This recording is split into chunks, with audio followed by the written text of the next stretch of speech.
Hello, welcome to Swapping Joysticks. I'm your host, Ben Ostwick, and joining me as always, he's vomiting over the side of the chair. I had a little burp. We've only just had dinner. Yeah, and what have you done since? Burped. Just burped. Yeah, okay. Love it. And yeah, we're recording this live, so this is actually going to be live. It is live, not going to be live because that would make it not live. It is live on Twitch right now and on YouTube. Hi, chat.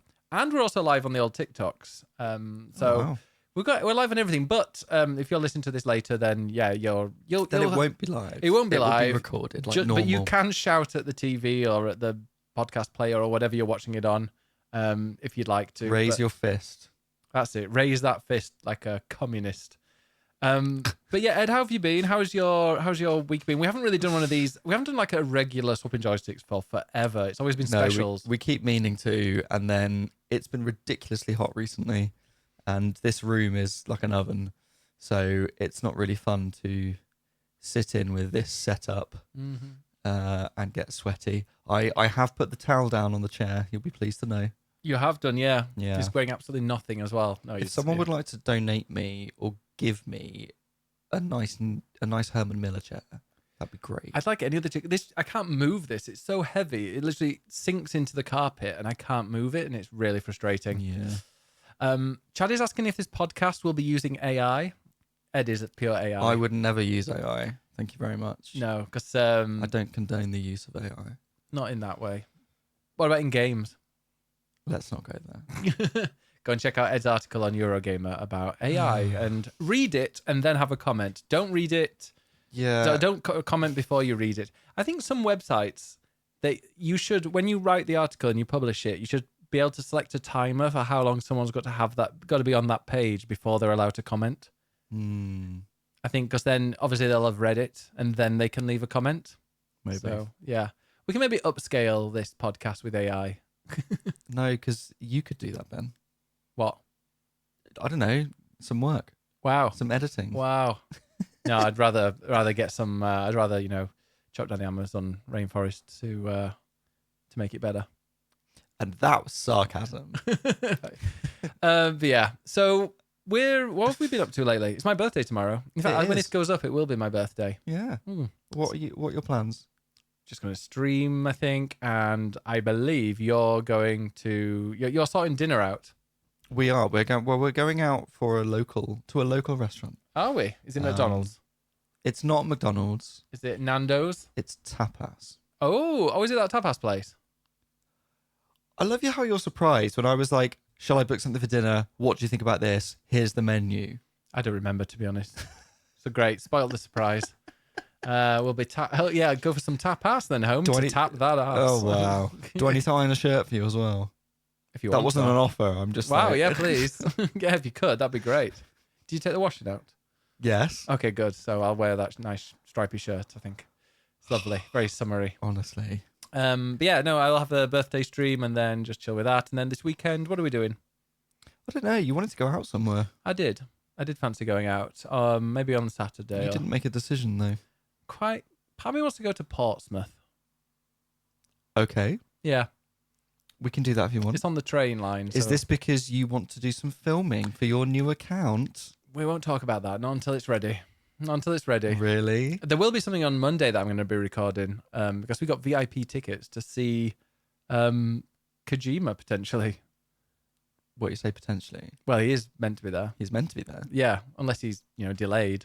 Yes. But yeah, we've got an interesting thing that's going to happen on Monday, and yeah, that I will be making a video about. So keep an eye out for that. But yeah, the Earth by Ben Earth by Ben Instagram and TikTok account will have some content next week, I hope.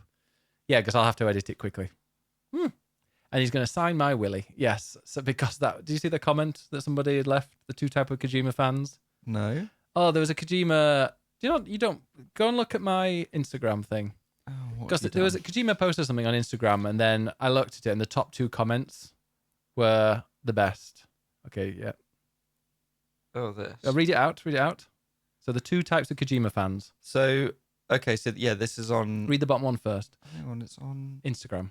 I know it's on Instagram. I'm looking at what the actual advert is. I don't know what it was. Okay, I know what this is. because I had a press release about it. Someone, so you know the ring terminal that they use the thumb for, Yeah. the ring, they've made that as like a ring that you can buy. Oh my God, are you going to buy me one? No. For my birthday? No. I actually looked up, well, I was trying to look up how much they are, and I couldn't see it anywhere. That means you can't afford it. You can't see the price. Definitely means you can't afford it. Yeah, so Kojima has posted this on Instagram, and then the first reply is, "Thank you for this masterpiece. I enjoy every moment of it." Aw. The second comment is, "Hideo, I love you. Please sign my Willy." And the amount of people that replied to me was like, "You're both." I mean, yes, you and are. I'm going to say, Emilition replied with, "I am both." Not me, but she is as well. So I'm like, yeah, very similar. But yeah, so that is all about Death Stranding. Well, we should be talking more about it because we will be talking about what we've been playing, and that is Death Stranding 2 for both of us. Yeah, I'm about 17, 18 hours in. You're a bit further than me. Obviously, you've played the 30-hour preview, but yes, yeah, we've played it. I mean, I'm going to be talking about this over the next few swapping joysticks, I can assure you.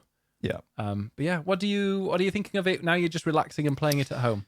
So yeah, oh hello, you made that loud all of a sudden. Yeah, no, you say that, but then I can't hear myself. Oh, because yours is powered and mine isn't. That's why. Of course, mine's powered. Yeah, your headphones. Hardcore. So yeah, I played it at the preview.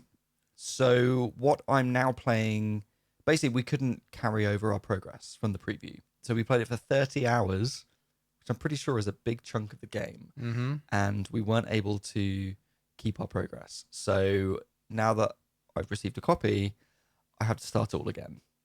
So I'm now about 26 hours in now, but I am not up to where I was. Okay. So all I've done is repeat stuff that I've already played, and I'm quite happy with that, to be honest. I am really enjoying taking my time with it.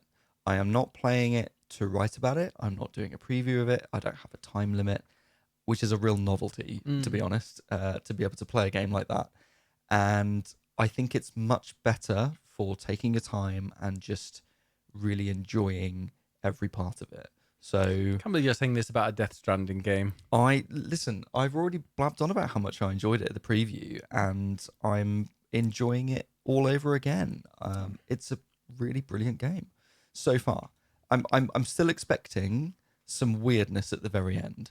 That completely ruins it all, and you're like, "What? Yeah, What the fuck was that?" But I think as well, it's about partly it's down to the way I'm playing it, as I said. So with the first Death Stranding game, I played that also for review, and I played the entire thing in about 2 days, and it was during the review period, and I'm pretty sure the servers weren't on, so it didn't have any of the multiplayer interactions.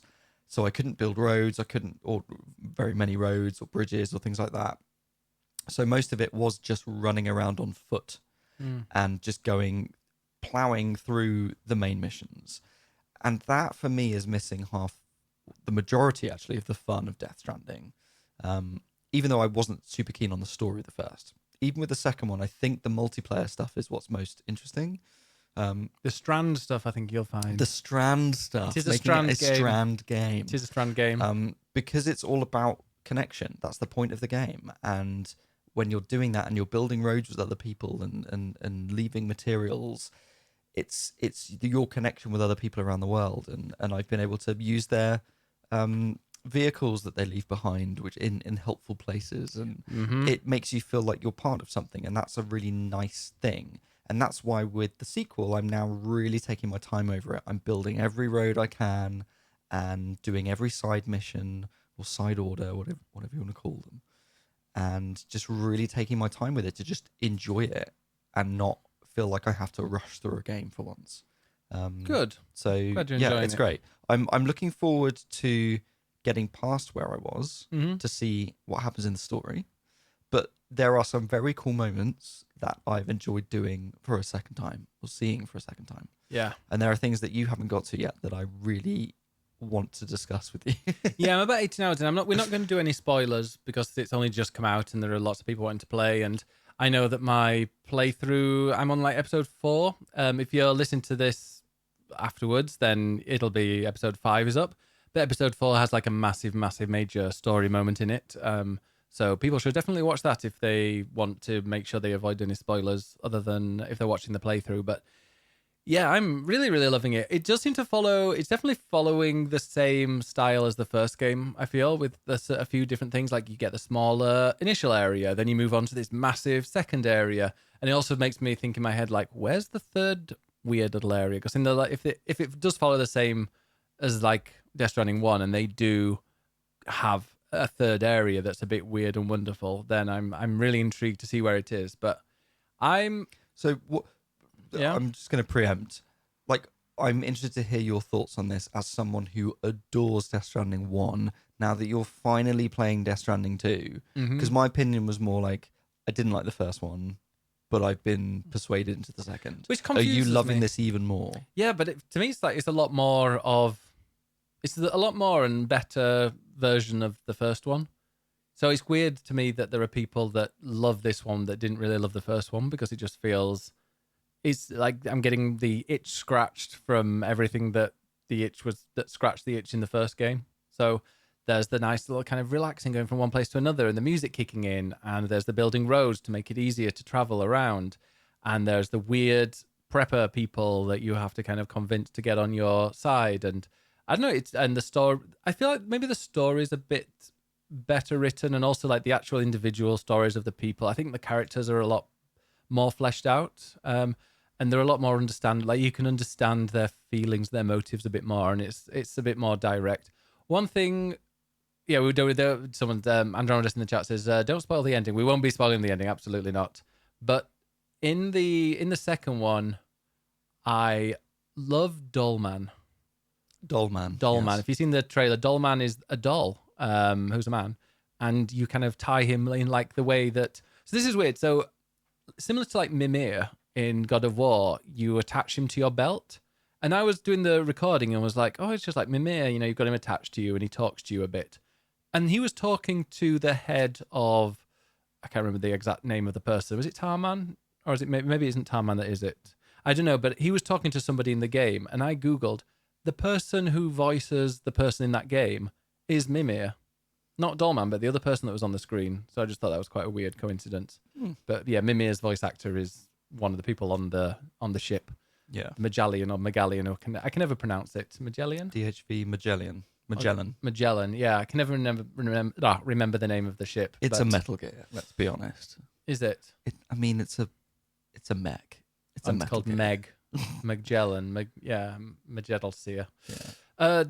Yeah. So I really like him. I have just discovered somebody called Rainey, whose story and intro and everything was just incredible. And yeah, no, I'm really liking it. I also like the events that happened that are not in the first one, like the natural events. So the flooding and the earthquakes. The flooding and the earthquakes. I won't go further because I want people to be surprised when they pop up. But the one when I was going, once I'd met Rainey, there was something that happened, and it like kind of blew me away, just how intense and insane it was. So yeah, as Helia says in the chat, Rainey, so creative. Yeah, Kojima doesn't do subtlety, does he? Dollman is a doll. Tarman understands the tar. Heartman has a heart condition. I mean, there are certain things that I'm just like, what? Really? Come on, mate. Like, could you not think a little harder than that? But That's his style.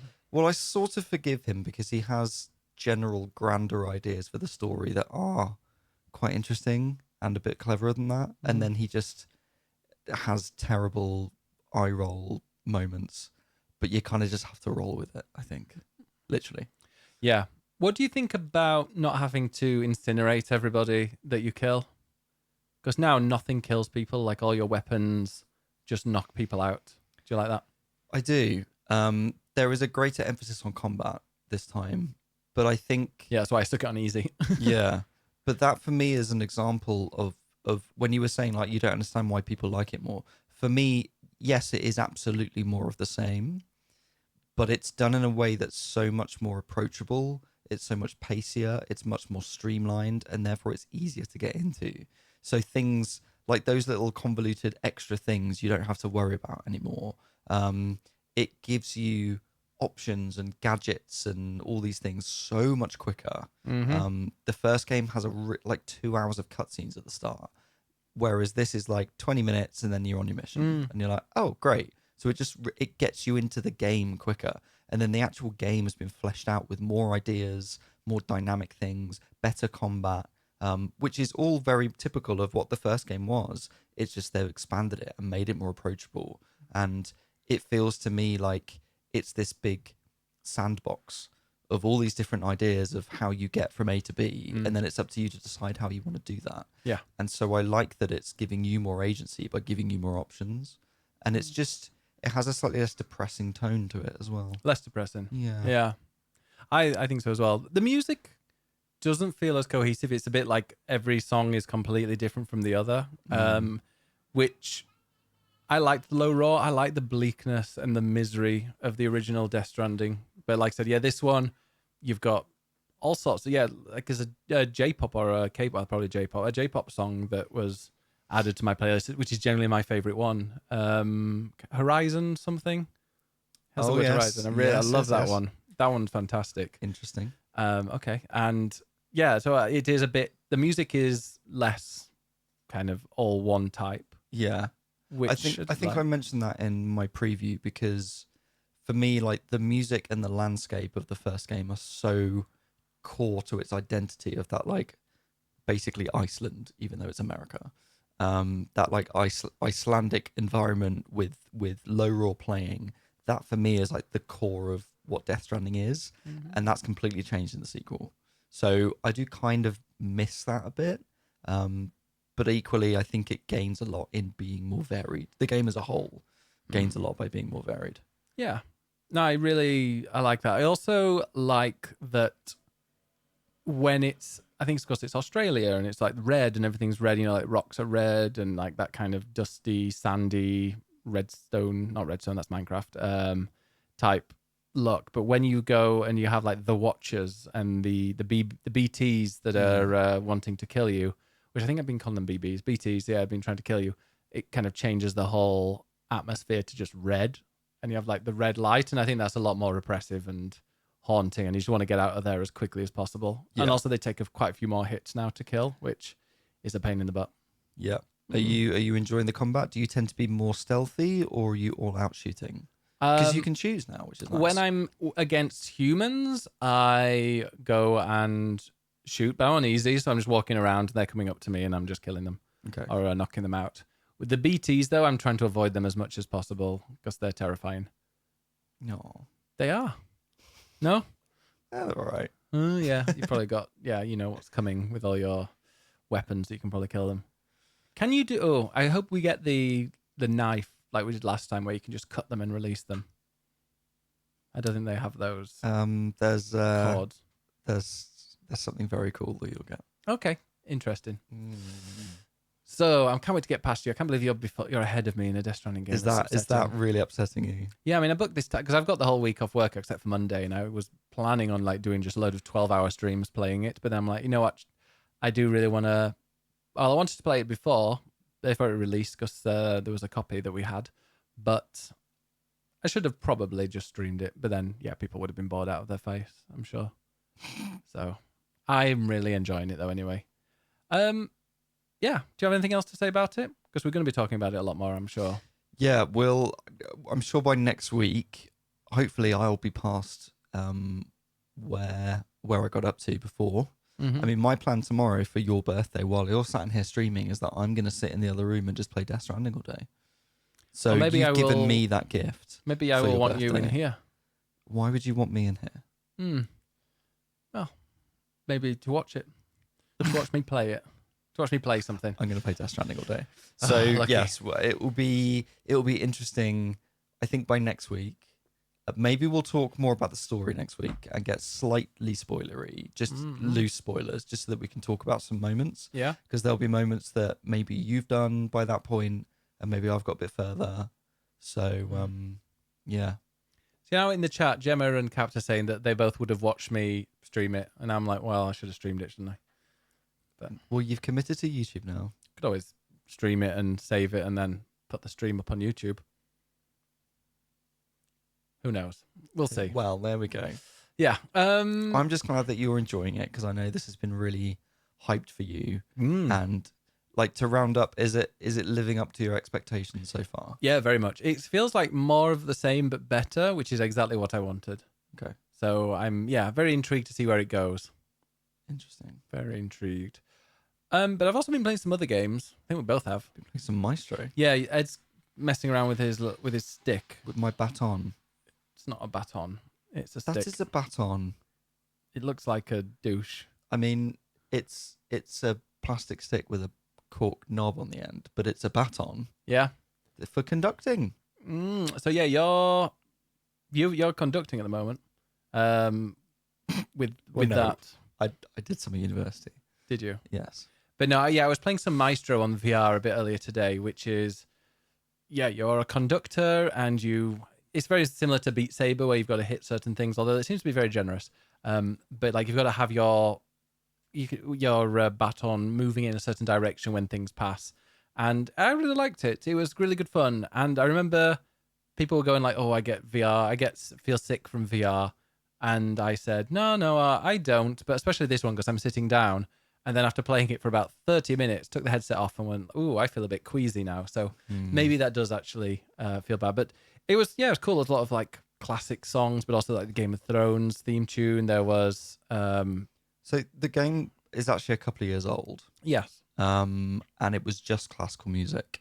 And then they have released various DLC since. So there is Game of Thrones in there. There's Lord of the Rings. There's Star Wars. All these sort of film themes that are in there. Generally fantasy kind of stuff or sci-fi. So yeah, they've gradually expanded it in the last couple of years. And now the reason that you've played it is that it's on PSVR 2. It is PSVR 2. There's like a deluxe version that they kindly sent, and I was like, you know what, I will give it a go. And yeah, it's really cool. It just feels great to do it, and it's good because when you do your little twizzle, figure of eight type thing. It's not a figure of eight, but okay. I know it's like a plus, isn't it? It's not even that. It's like an upside down T. Okay. It's 1, 2, 3, 4. 1, 2, 3, kind 4. of. Not always. And I had to study that at one point. Did you? Yeah, I got a grade 5 in the tuba, and you have to learn. I got a grade 5 in the tuba. Yeah. And I remember having to learn that, which, sure. But it was kind of fun, but it kind of, the arrows match that kind of wavy thing that you do with your hand or with your stick. Okay. So that felt quite good because I was hitting all the notes by doing the wavy stick. By just wafting a bit. Just wafting it around, and they were throwing roses at me. One person knocked my champagne glass off the stand because they were throwing the roses so hard.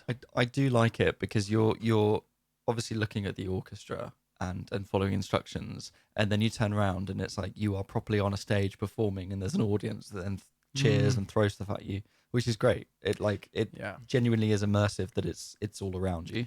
They need to do a Rock Band VR because they've got like the Rock Band multiplayer type thing in Fortnite. Can you imagine a VR version where you're there with the drums or you're there with the guitar, or you can even sing, and there's a whole audience? That would be very fun, but it requires a lot of kit. Unless it's all VR and you're just hitting what you sing. And you're doing no guitar. That's the fun of Rock Band / Guitar Hero was having the plastic instruments and it being tactile and you having to literally hit things or strum things. I hated that. I'm not 4 years old. I don't need little plastic instruments with big, I loved colourful buttons on them. I loved it. Yeah. But if you're just hitting air or wafting, that's not the same. I didn't mind it. They should have called it Air Guitar. It works in Beats. VR. Oh, there you go. You've made it. Air Guitar Hero. Air Guitar Hero VR. Yeah. I think they went under, didn't they, or whatever? What did they do? Harmonix. Yeah. They were acquired by Epic, and that's why it's in Fortnite, because it is literally the Guitar Hero lot. I didn't realise that was. Oh, that makes sense. Of course it is. Yeah, because Rocket League was acquired by them, and they got their version, didn't they, in Fortnite? Yeah. There you go. But that was, so that was Maestro. What do you think? What other game have you been playing? I have been playing the DLC for Lies of P. Oh, go on. Tell us about Lies. Liza. which was shadow dropped a couple of weeks ago. So I was very excited to play it. I love a Souls game. I really enjoyed the base game of Lies of P. So I was very excited. Sorry, I've just seen that Gemma thinks I'm 100% accurate. The things I never played Rockstar or Rock Band or Guitar Hero when I was younger. So those games, I don't see the appeal for it, and I never did. See, because I had SingStar. SingStar was more my thing. Oh no. See, because I played guitar, and then my parents were like, "Why do you want this video game?" And I'm like, "Because it's just like playing guitar." And I could sort of say it's vaguely educational. And my dad did find it interesting, but also it's very dad rock, so he appreciated that. Mm-hmm. Anyway, yes, Lies of P. So I really enjoyed the base game. I was really excited to play more of the DLC.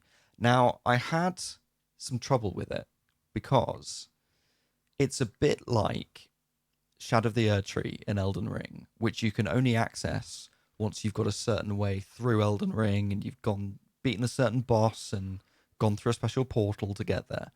And Lies of P is similar, where you have to get to the end of Chapter 9 before you can access the DLC. And stupidly, I finished my run of the base game like 2 years ago and then started a New Game Plus run. So I was right at the very beginning, and then I had to do a speed run of most of the game. I think there's like 14 chapters. So I had to do a speed run of most of it just to unlock the DLC. So it took me a while to get there. They have now changed that, thankfully, where if you're on a second playthrough or more, you can access it at chapter 5, not 9. So thankfully they've changed it. But yes, But you went all the way to 9. I had to go all the way to 9. Now, thankfully, they've included difficulty options, and I think this is the best feature in the DLC. And do you think they should do it to Souls games as well? I think every Souls game should have this. Now, I think No. I've heard on this very podcast before, Ed, you've said Souls games don't need difficulty options. I've not said that. Thank you very much. I would never say that. No, I think what I have said is that I appreciate that part of the thrill and the intended experience of a Souls game is difficulty. It's about overcoming challenge. However, obviously that challenge is different for everyone. And so I don't think it's right that the developers should dictate a specific level of challenge, because that might be different for different people. And because of that, I now think that Lies of P is a very approachable Souls-like. There are others that are easier, like Another Crab's Treasure just gives you a gun to shoot everything. So that's, different. But this, it has the regular or the original difficulty is normal, and now there are 2 easier ones underneath that. So I think now, if people are thinking, maybe they don't like Souls-likes, but they were interested in Lies of P, or if they've never played a Souls-like and want to give one a go, I think Lies of P is a great option. It is genuinely a really, really good game. And a lot of people will say, oh, but it's just a Souls game. It's, it doesn't compare with FromSoft. And I prefer FromSoft's work overall. But I do think that this game, Lies of P, stands on its own and, is a very good example of Souls-likes, whatever they might be. I'm at the point where I feel like we should just get rid of the term Souls-likes. Action, just difficult action game. Yeah. Like, every new action game that comes out, people go, oh, is it a Souls-like?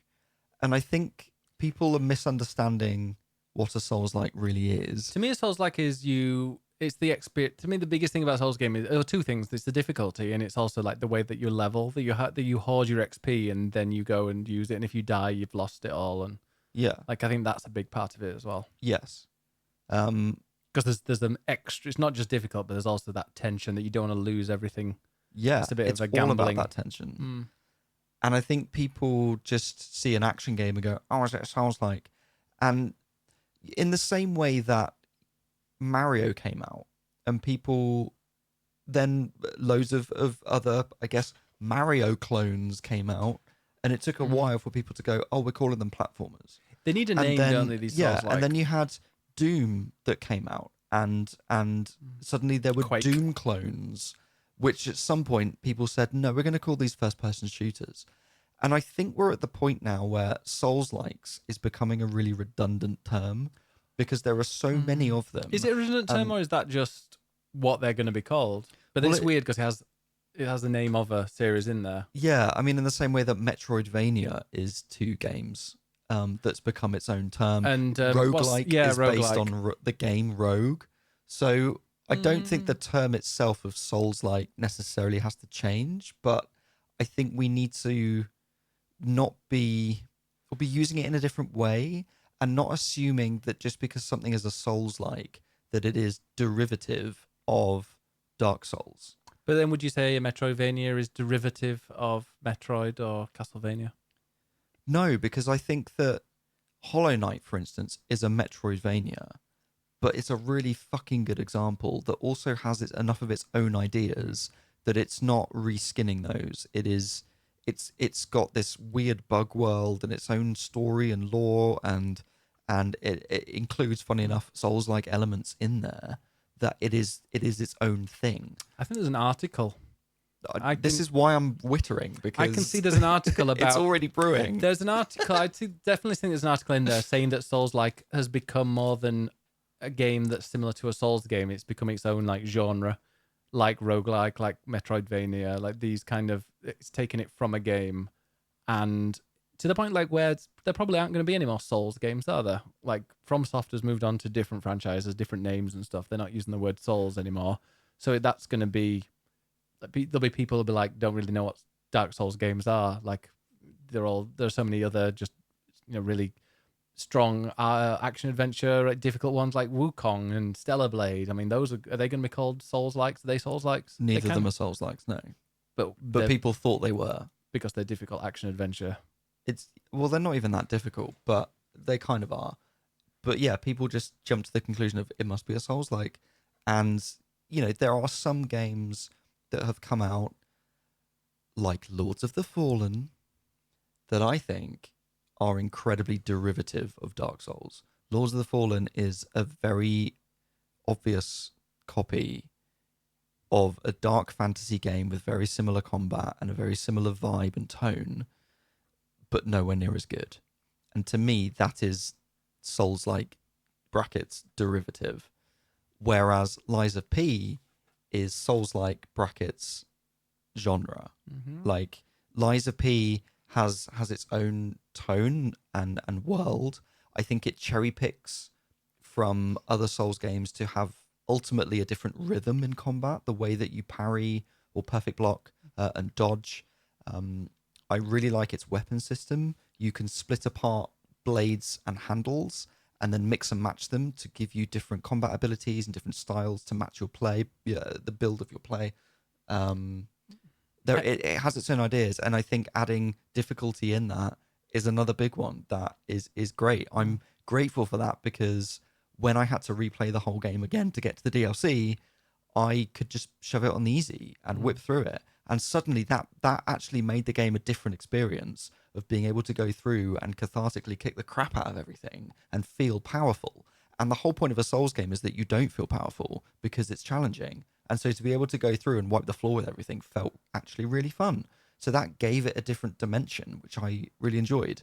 So Elias in the chat says, so we just permanently retired hack and slash genre? Is it a hack and slash? No, because hack and slash is different. The thing is, like, there are very specific games, and it's not just they've only got one name for one genre. Like, there's, for example, bullet hell games. That is also if I ever see the word bullet hell, I never get turned off more from a game than the word bullet hell. It's nearly as bad as deck builder. But like bullet hell is just something I know. It's not, but like a bullet hell is just a run and gun. They've all got these specific names, or they've got these names, but there are lots of different. There's lots of different overlap. Would you say that Dark Souls is a hack and slash? No. What's a hack and slash? To me, hack and slash means button mashing, if you're bad at it, which I am. So shoot and spray. Something like pray and spray. Pray and spray. That's a different genre. Yeah. That's Stellar Blade, isn't it? To me, hack and slash is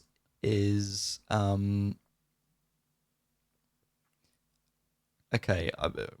People are probably going to come for me now. So to go back another step, back in the arcades, you had like Double Dragon and and Final Fight. And I'm then 37 tomorrow. I don't remember any of these old people and games. then there was Streets of Rage on the Mega Drive, which I played. And these were all side-scrolling, what I think people would call a beat-em-up. And that, for me, evolved into hack and slash, which is essentially just a 3D beat-em-up, where it's about speed and combos of combat. Oh my god, yeah. The most common hack and slash? Is? Devil May Cry. Yeah, which is where I'm going with that. Oh, sorry. So Bayonetta. Yeah, hack and slash is Bayonetta, Devil May Cry, Ninja Gaiden. It's about fast-paced combat, lots of combos, things Diablo. like that. And Souls games are the opposite of that. Diablo. God of War. It says here. I don't think I agree with Diablo, but Well, I do. okay, fine. Souls games are the opposite of that, where because they introduced a stamina bar, you can't just mash buttons and do big flashy combos. So it's all about being meticulous and calculated and careful. So you have to be precise. And to me, hack and slashing isn't precise. There is precision in there if you play it well. I get it. But a lot of the time you can button mash and get through it. So Dark Souls kind of went the other way. And I think what we're now seeing is stuff that's somewhere in the middle. So for me, Stellar Blade is somewhere in the middle. It did say Stellar Blade. Yeah, where that has elements of Souls stuff in terms of the parrying and the stamina system, but also it's quite combo driven. But the interesting thing is that some of the best Souls likes are ones that have kind of expanded on what a Souls game is. They've taken, like you said, Lords of the Fallen was just very derivative, and it had its own little weird time passing thing, which was quite cool. But I feel like the best ones have got their real own unique identity, but also their own gameplay concepts that they've added and changed, like the Lies of P, your D organ or something like that. Your P organ. I've got that makes sense. Your P organ, that's quite a different thing. I've played it for about 4 or 5 hours and really, really enjoyed it, but I can't quite remember it because it was when it first came out. Yeah. No, you've got your P organ, which is your sort of skill tree thing. And you get to play as a twink, which is a nice change for these kind of Souls games. Yes. One for you. Anything else that Lies of P does that's different? It's just a good game. And I think that when a game is good, we should celebrate that in its own right and not just go, oh, well, it's sort of copying this. It's like, well, it takes elements from that, but I do think it has become its own thing. And Neo I guess I should talk about the DLC as well, yeah. which is good, and it is ultimately more of the same. It's really fucking hard, but again, that's why there's difficulty options, and they've rebalanced it, and that's cool. There are some very cool bosses in it. There was one I really liked that was a woman with like a puppet on a string, with a giant puppet on a rope, and you have to battle 2 of them at once, and they have these sort of joint combos. And when you beat her, you get these really cool Wolverine claws as a boss weapon, which then I ended up using, which I really loved. It reminded me quite a bit of Resident Evil, rather than a FromSoft game. And is that a hack and slash? No, that's a survival horror. If we're going to be specific, in the way that when you play a Resident Evil game, it always starts in with some sort of conceit in its setting, and then it eventually descends into your typical Umbrella laboratories and experiments and stuff. So the first game is iconically in the Spencer Mansion, and then you go underground and it's like, oh, here are loads of science experiments. And Resident Evil 0 was like, hey, here's a train, and now here's science experiments. And they've all sort of followed that pattern. And Lies of P does the same thing. So it starts off in a zoo, but it's full of zombified zoo animals, like horrible kangaroos. The kangaroos in this game are pure evil. That's really cool, though. There's some horrible elephants and wolves and gorillas and things. And after that, it then takes you down into laboratories, and it's going into the sort of scientific experiments and things like that. And eventually it ends up in a creepy mansion. So it gives me that sort of Resident Evil vibe, almost in reverse in that way. And I quite like that. But also, for me, what makes Lies of P interesting is the puppet setting and the sort of clockwork mechanism, steampunky, Belle Epoque stuff, which is where the base game starts, and then it eventually descends into weird corruption and zombies. So I kind of wish it stuck more with the puppet theme. Yeah. Is my only sort of negative, really. But it's now a complete thing with a DLC that's an origin story. It goes back in time and it leads into the base game. It gives you a nice complete story if you're following that.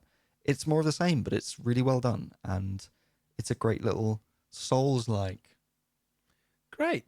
if you want to Look call it forward to that. The other game that I was going to talk about a little bit is the Altars, which I've played Ooh, yes. a few hours. But yeah, it's a kind of base management game, similar to like Fallout Shelter, where at the side when you can kind of see where all your people are and you can move them around and you assign them to different things. It's a mix of that along with kind of resource gathering, survival stuff on the outside. So anybody that doesn't know what the Altars is, which I didn't know, that's when I started playing it. It's a sci-fi game. I'll talk about it now. It's a sci-fi game, and it's Alex Jordan, played by Alex Jordan in many different ways, but he plays multiple of these alternate characters. However, you crash land on a alien planet while you're looking for some kind of energy source. And all the other people that crash landed, all the other people on your ship have died. You're the only one that's left. However, this energy source that you find is very special, and using it, you can create alternative versions of yourself. However, the really, really cool bit is that the alternative versions of yourself, you access this computer and it has like all your life events, and you can change what happens in these life events to go down an alternate reality, and then get the person at the end of that alternate reality.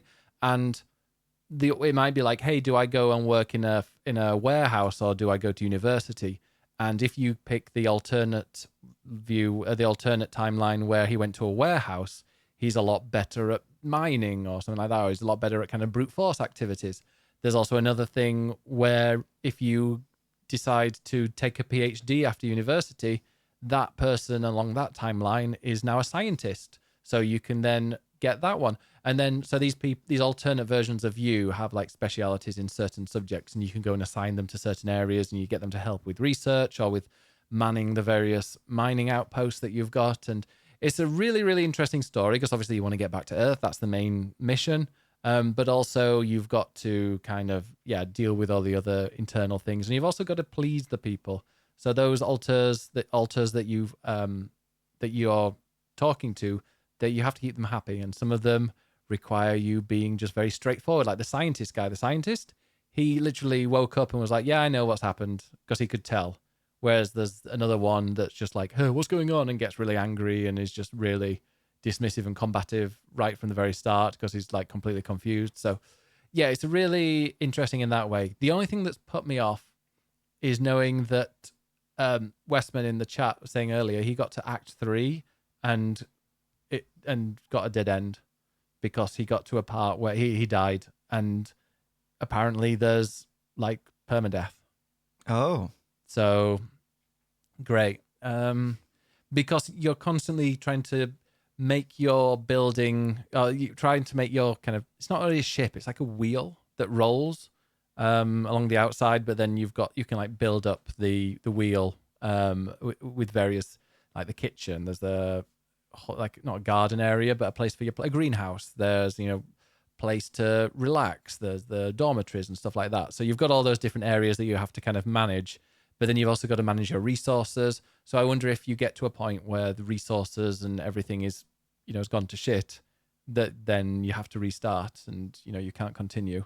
So but maybe that would be quite fun. Who knows? Like, that sounds frustrating. Yeah, but then so that would make it like a bit of a roguelike kind of go back to the names of games. But also I find that's quite similar with management games in general, like City Skylines. I don't know how many times on City Skylines I've restarted a new map just because you go and do something and then after about an hour you go, that's good to know all about. Now all that knowledge that I've gained from that 1 hour, I'm going to restart and then make an even better city from the very beginning. And so maybe it's something like that. But really, really enjoy it. And I got to say as well, though, Cheesy says you just need practice. That's what that is. That is practice. That is me playing it and going, that's a really cool thing. I'm going to go and do that. But like the Altars is, like, I've got to go back to Alex Jordan, who's the voice actor. So he does the voice actor of the main guy, Jan, can't remember his exact name. But then all of the alternate characters, he does the voice of. And they're all slightly different. Like oh my God, there's one guy. thing is that they've got their like job as their surname, so it's like Jan Scientist or Jan Technician. I can't remember which one it is, but it's like yo bro, like that kind of one, and it's so funny hearing because they're all American accents as well. He is genuinely one of the most talented voice actors that I know. He is so good in it. Give it a go. I've got it on Game Pass. I just played it on Game Pass. I've not like spent money on it, but I definitely want to play more. And in fact, just talking about it now makes me think maybe tonight I'll play a little bit more because it is really, it's got that management style. So I know Cheesy in the chat is saying was talking about City Skylines, but if you haven't played this, Cheesy, you would love it. It's got this. It is management, and there's all sorts of like you've got to kind of go out to the different outposts or outcrops or whatever they're called in on the planet to try and find minerals or some like various resources. But then you kind of like once it's set up, you can go and then set these altars to go and look after it and kind of automate it. But there is there's a like a big management side to it, but there's also a really interesting story there as well. I thank you for explaining the gameplay because I've been quite intrigued by it. Sorry, Cheesy says it's I love it. Fallout Shelter meets Death Stranding. Yeah, that's why Ben likes it. I was a little bit because the music is really incredible in it, but I was a little bit Gus Westman, who was in the chat earlier, said to me, he was like, it's a bit like Death Stranding, and I was like, yeah, whatever, you just want me to play it. And I can definitely see that. There's some really weird stuff going on in that will be revealed, I'm sure. Interesting. Which you might like, because I know you love sci-fi. Yeah, like I didn't know much about it. All I knew was that it was Alex Jordan playing 12 versions of the same character, and that I presumed it was about cloning. Like, that was just my assumption with having different characters. Guess what the operation's called? Dolly. Dolly. Like Dolly. And the first thing that you clone is a sheep. Is a sheep. Of course. But not called Dolly. So I sort of got the sci-fi tone of it, and I knew that that's what the story was vaguely about, but I didn't really understand what the game was. So actually, I'm quite intrigued to play it. I mean, I played a lot of Fallout Shelter on my phone when that came out. Same. So yeah, and that with sort of sci-fi, even the sort of visual style of it reminded me almost a little bit of Returnal. Yeah, when you're on the planet, definitely. Yeah. And it is like just from like watching you play briefly. And it's a pretty game, but it's not AAA graphics. It's not a AAA game as the term is. It's like it's a double A, but it's like it's a solid one. It's a really, really good one. And it's nice to have a game like that that's not going to bring in millions. Hopefully Game Pass is going to show a lot of people it, but it's just like, hey, this is a really cool concept. It's a really, really cool story. We've got some great acting. There's great art styles. It's well made, very, very well made. Like it's nice to have a game like that. And I wonder if Game Pass does help that kind of thing. Because I wonder if it wasn't on there, I think it might be a bit of a failure because people don't really know what it is. Whereas Game Pass allows you to have a go and go, hey, this is actually brilliant. I mean, Game Pass is a whole other conversation, but I think when it comes to Game Pass, it can be good for indie games because it gets them seen, but I don't know if they make enough money from it because there are so many on each subscription service. I think Sony in some ways have it right of not putting the biggest games on their day one like Microsoft do, because I think people, I mean, I haven't played Starfield, but something like that people are generally willing to pay money for rather than getting it on a subscription service. Yeah. As much as I think that does help to bring people in. But I think it's the sort of AA middle ground that this is, or Claire Obscure or something like that. That's like, here's a really good game that's worth your time, but also you get it for free. Yeah. Or you get it as part of a subscription, and then that more people will play it, spreads the word. Actually, Claire Obscure has sold more on PlayStation than anything, even though it's available on Game Pass. I do wonder. Also, this reviewed incredibly well, so I do wonder if that's going to help. As Cheesy said, yeah, it's the people that made Frostpunk and this War of Mine, and obviously Frostpunk 2. So, like those games. Well, actually, I've not played this War of Mine, but isn't that like side? That is side. I haven't played it either, but it is side scrolling, and I think that kind of management game. Sort of. Yeah. And when I saw you playing it, I saw the side scrolling bit and was like, oh, I see where this War of Mine has developed into. And then I saw the 3D bit and thought, this looks like Returnal. Yeah, and then there's the management of like Frostpunk of kind of mining for resources. I don't know. They know what they're good at, and they've. Interesting. But yeah, go and give the autos a go. If you've got Game Pass, it'll grab you. And like, also one thing I would recommend doing is when you get access to the life story of your character, go to the very beginning and just read it. And like it's just like in tiny little paragraph, and then you press R1 and you go to the next paragraph or whatever the RB button is, and just read through the story. And I found this story quite sad. It's interesting and also kind of sad. But I was reading it, I was actually really absorbed in it. And then when I found out later that I can change a few of them, I'm like, wow, oh my God, I wonder what happens if we change the timeline at this point.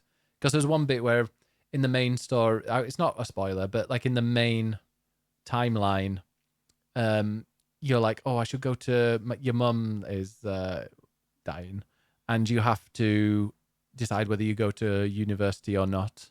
And in the game, you do go to university.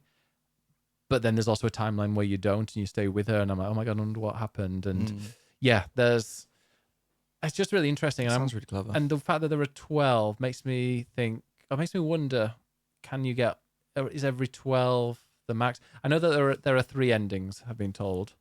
Okay. There's like a ending, good ending, and perfect ending. I don't know if it's bad, good, I think it's bad, good, and perfect. So I'm intrigued to see.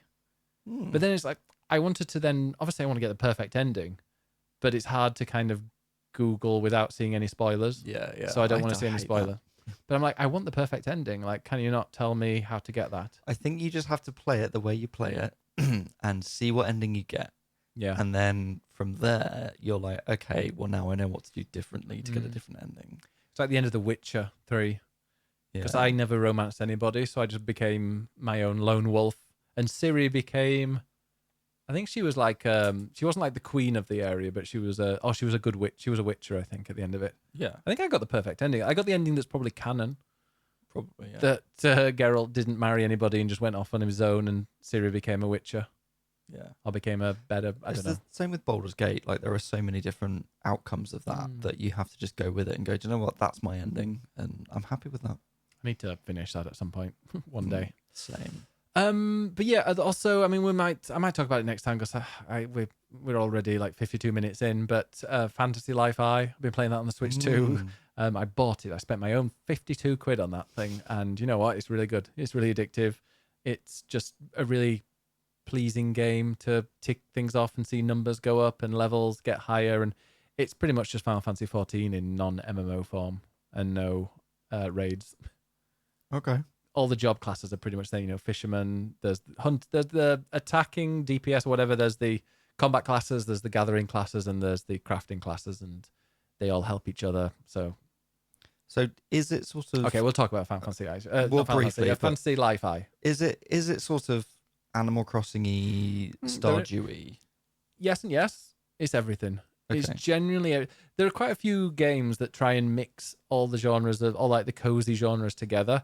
I think Rune Factory tries a little bit. Like, that's got combat. It's also got story, but it's also got farming and like romance is in there as well. This has all of that plus more. Like, there's a whole island that's similar to Animal Crossing. Like, you're collecting kind of islanders, kind of characters that you add then to your island. I think it's similar to like Yakuza, you know, the Pokemon game style, Animal Crossing style game in that. It's a bit of that, yeah. There's the combat. So you want to level up all your different classes that you can start in kind of the guild area. You get this scrolling back, you go to an island and you want to escape it, but you can't because you have to prove that you have a life. And you start these lives. You have to prove you have a life. Generally, the first thing they say was like, you do look like somebody that doesn't have a life. And I'm like, oh, cheers. Thanks for that. Yeah, I've heard that before. They read you. Thanks, Mom. And so I went, and so then you choose a life. And I think most people go for like, I'm going to be a paladin or I'm going to be a warrior. I chose fisherman and spent like the first 3 hours of the game just fishing. Great. But you can also, like, when you need to attack, you've got like a branch or whatever. So I was doing that. But yeah, where is the lie? Says Glinsky. But it was quite interesting. And like there's like the fishing mini game's quite cool. Every single life, which is their like class system, every life has a skill tree. Not even a proper tree, like goes off in different directions, like not a sphere grid, but yeah, it's it's really in depth.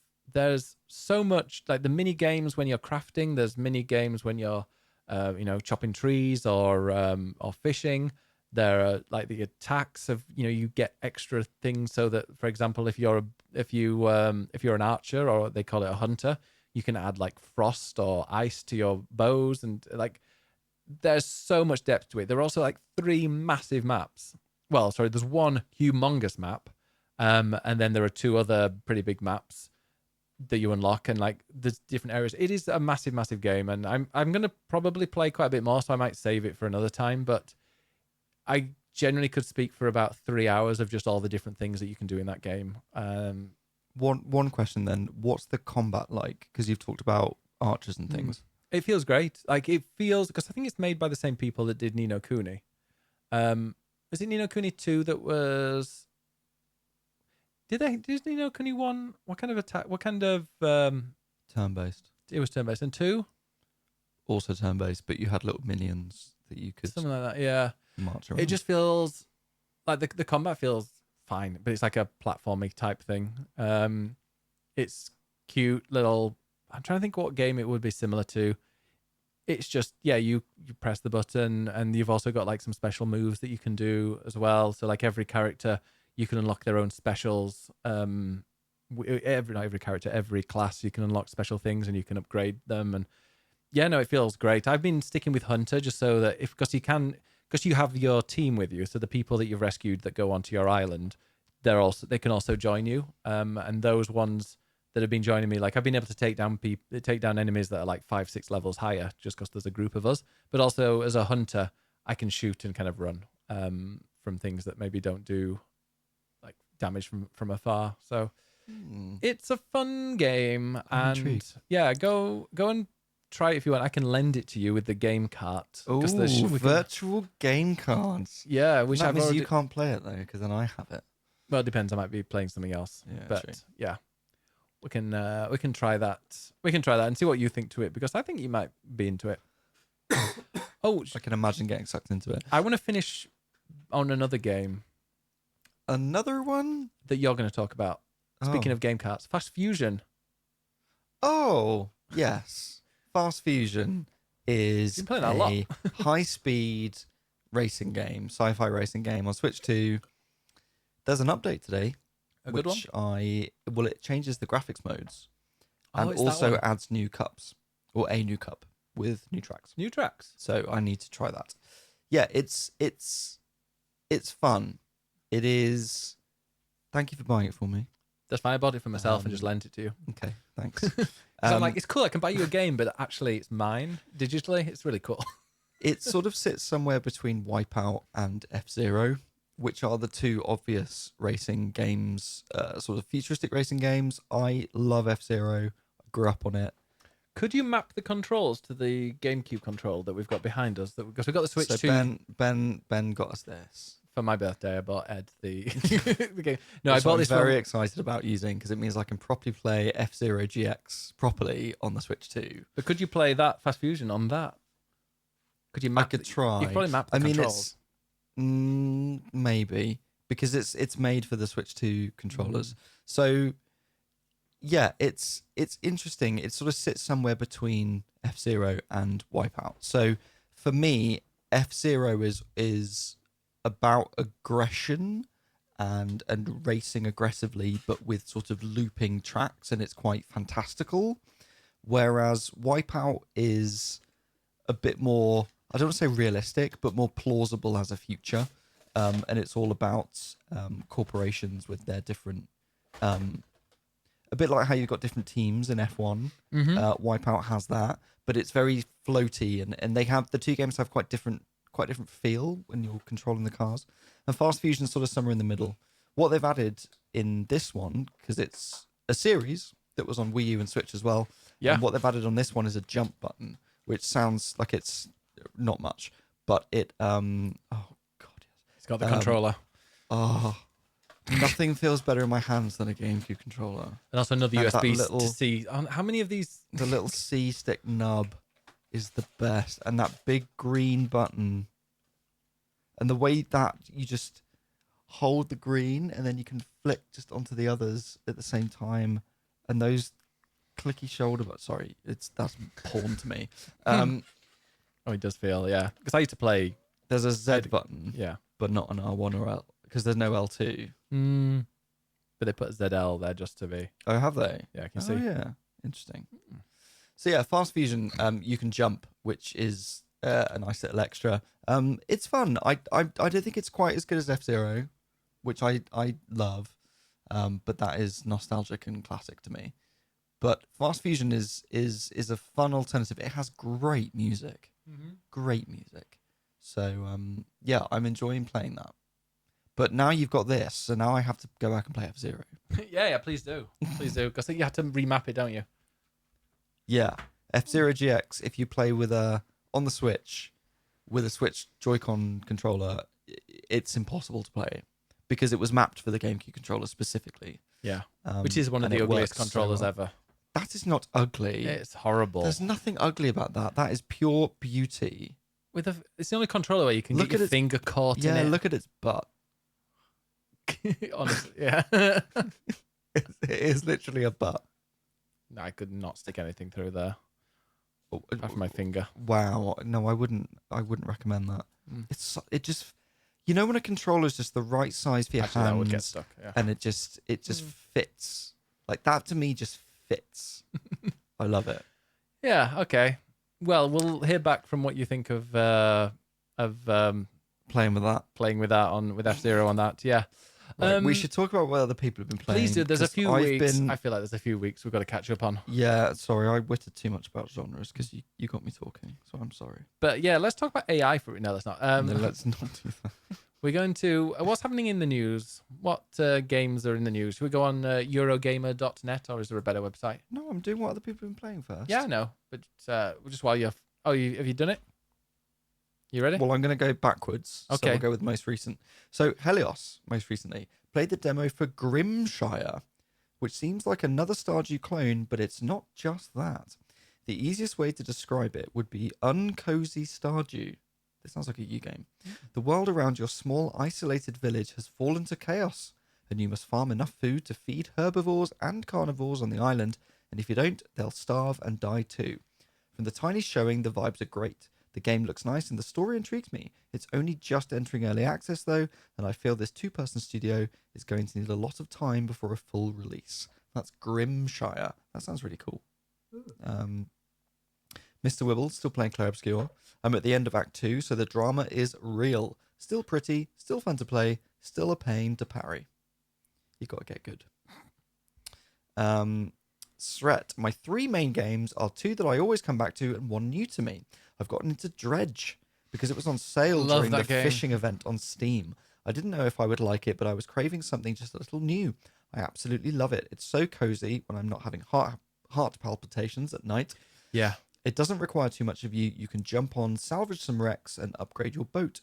I struggle a lot with games that give you skill trees to unlock because I really get in my own head thinking there's a right way and wrong way to unlock skills, but this is so easy and straightforward. The other games are House Flipper 2 and The Sims. Dredge, I just love Dredge. I think Dredge is one of my top 15 games ever. Yeah, I just love high praise. Sometimes a game just needs a really, really good vibe. By the way, Aching Balls on YouTube says hello. Hey. Hi, Aching Balls. Mine too. Yeah. But I just love the vibes in that game. It's especially at night when it gets dark and you're like, I really, really need to get back to the base. And then the weird stuff happens. And yeah, go out at night. In fact, later on, I'm sure it'll persuade you to more, but definitely do that. It's just, I don't know, I just love Dredge. I really do. Liz did it. She finished the game. Super Mario Bros. Wonder is a hell of a lot of fun. Platformers are one of the few genres of games that I can play without rage quitting or puking from motion, but Wonder would have been worth doing both. I would say I don't condone vomiting for a video game, but sure. The new power-ups have kept Super Mario Bros. Fresh and fun, plus who doesn't love a predictable collect the things, jump on someone's head adventure? Yeah, which is fair. Wonder, exactly. Super Mario Brothers Wonder. No, they're not wandering. It's Wonder because he's like, it's wonderful. There's an O. It's Wonder. It's not Wonder with a U. Wonder. Wonder. not doing this again. I need to finish that, but I think it plays better now on the Switch 2, though, doesn't it? Probably. Yeah. Liz also got credits on Mario Kart, which I refuse to play alone. Not worth the vom. Oh, it's the VOM thing. Yeah. We'll come back to Mario Kart because there's news on that. I now need to scroll back to find previous weeks. So you I'm trying to think of another game that I might have played a little bit. Oh, I deleted Pokemon trading card game from my phone, and I feel great about it. I completed like 8 packs or whatever. It's the penultimate pack, and the one that just came out today I've not touched. That's when I stopped. And you know what? I feel great, and I feel like I'm saving money by not doing it. Are they releasing them more often now? I'm not sure, but there is a new one out today. It's an Eevee pack. Yeah, it's like I don't care enough, and also there's a bit in my brain that's like, you got to keep opening them. You got to collect every single one of them, even if that means going and getting some gold or whatever, so you can open more packs. No. Okay, I found more.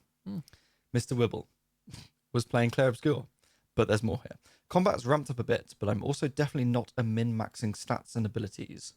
I'm sure there are all kinds of guides to do just that. Yes, talk to me.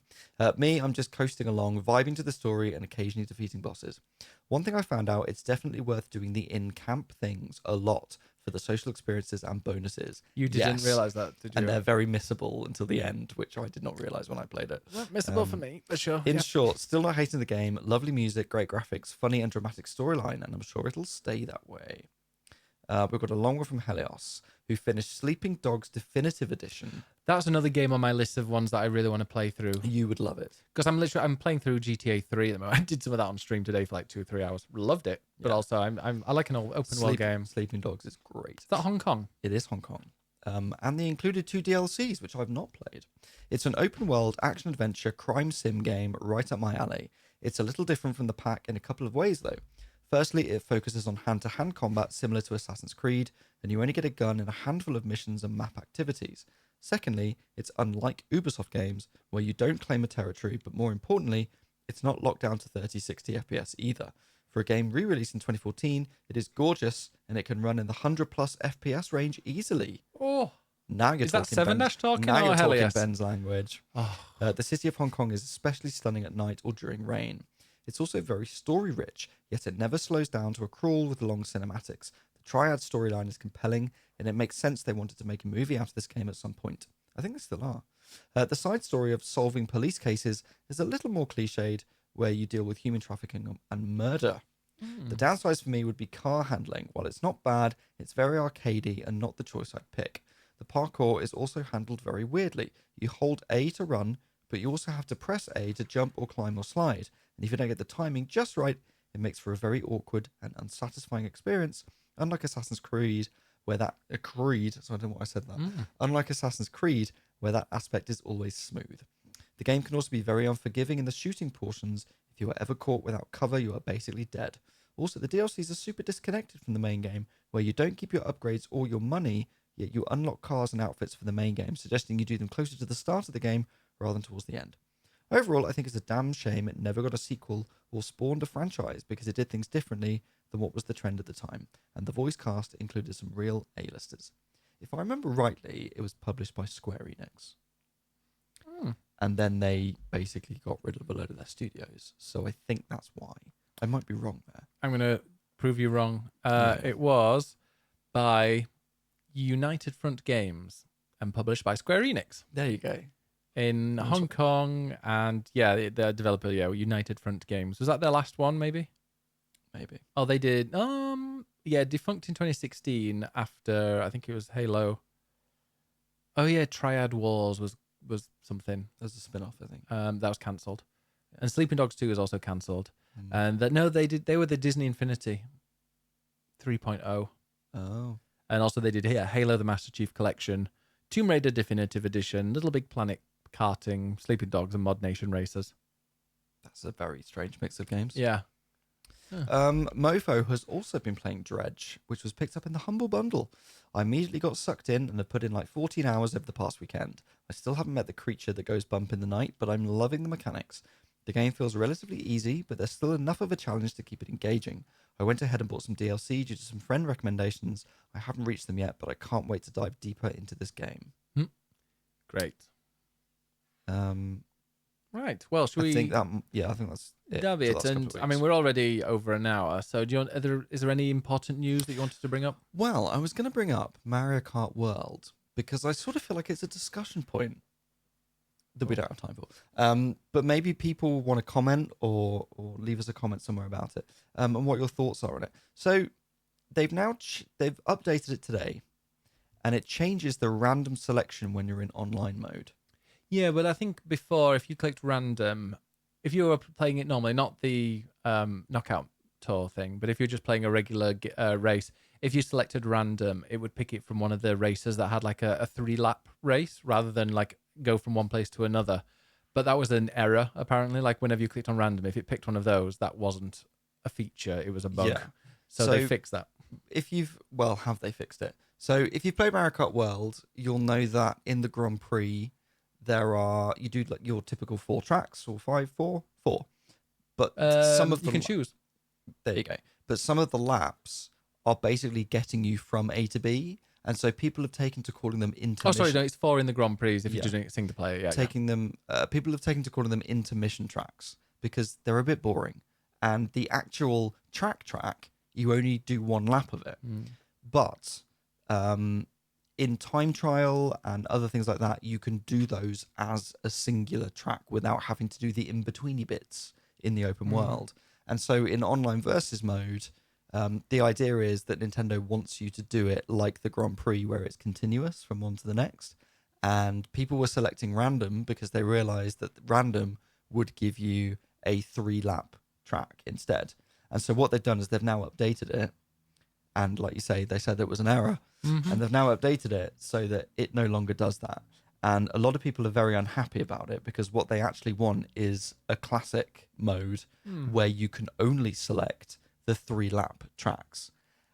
And I personally would prefer that. Yeah, I'm same. not going to cry about it, but Somebody said that they were devastated. yeah. Yeah. But I personally would prefer that because I feel like the track is wasted when you're only doing 1 lap of it instead of 3 that you could be doing. And you can't really memorize or learn the best practices and the best ways of doing something. Yeah, exactly.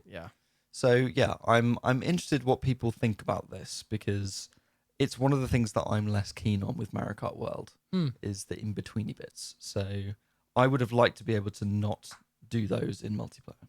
yeah, but you know what? It's still a fun game to play. And we had a friend over a couple of weeks ago, and a week ago, and it was just goofed around with Mario Kart for a bit. And it's one of those games that you just bring out, and everybody knows how to play Mario Kart. Yeah, So exactly. it's still going to be fun. There's another story that came out today, which is kind of me meets you.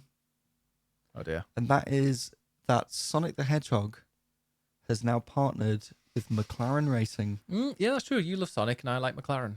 There you go. So, and F1 in general. That's true. What are they doing? Well, this is the thing. They haven't really said. Apart from, I'm pretty sure they're going to be sponsoring various bits and pieces. There is an event that is going to be in London, which is the McLaren Racing Live event in Trafalgar Square on the 2nd and 3rd of July. Is that British Grand Prix weekend?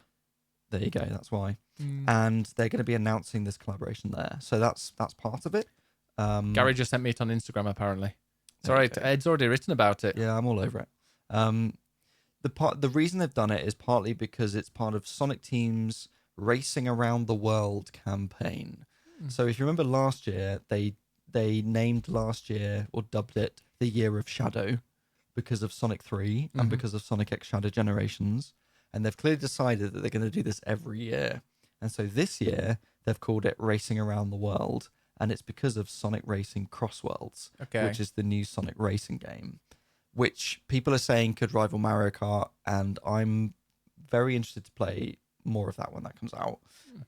Did Sonic Team Racing sell like more than any other Sonic game? It did very well. Yeah. Yeah.